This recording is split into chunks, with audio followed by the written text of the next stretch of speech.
नमस्कार साथियों, मैं हूं आपका दोस्त मानव भार्गव और आप देख रहे हैं जीके विद फान चैनल। साथियों, जहां देखा गया है कि एग्जाम का दौर चल रहा है और हाई स्कूल हायर सेकेंडरी की अभी परीक्षाएं चल रही हैं, तो उन सभी बच्चों की परीक्षाओं के साथ ही अगर शिक्षा विभाग की जो अपडेट निकल करके आ रही है, तो अब शिक्षकों की भी परीक्षाएं होंगी। साथियों, जितने अब देखा जाए तो 3 से लेकर के 4 लाख शिक्षक हैं और इन शिक्षकों की इस ग्रीष्मकालीन अवकाश के दौरान परीक्षाएं होंगी। परीक्षाएँ शिक्षकों की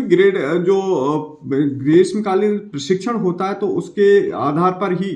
परीक्षा ली जाना है कि उनकी ग्रेडिंग तय की जाएगी कि शिक्षक का क्या स्तर है ज्ञान का, और उसी आधार पर उन्हें प्रशिक्षण दिया जाएगा। तो साथियों, यह स्थिति उस समय निर्मित हुई जब परीक्षा के दौरान ग्वालियर के कलेक्टर महोदय एक परीक्षा सेंटर पर गए और वहां उन्होंने हिंदी विषय के कुछ छात्रों की कॉपियां देखी। कॉपियां देखने पर प्रतीत हुआ कि जो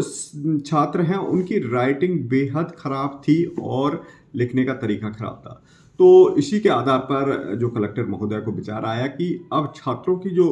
प्रशिक्षण हो, जो शिक्षकों का प्रशिक्षण हो, वह ग्रेडिंग के आधार पर हो, और इस प्रकार से अब ग्रीष्मकालीन जो प्रशिक्षण होंगे उसमें शिक्षकों की परीक्षा ली जाएगी और परीक्षा के आधार पर उनके ग्रेड तय किए जाएंगे और ग्रेड के आधार पर ही अब उनकी ट्रेनिंग होगी। तो साथियों, ये थी एक बड़ी अपडेट स्कूल शिक्षा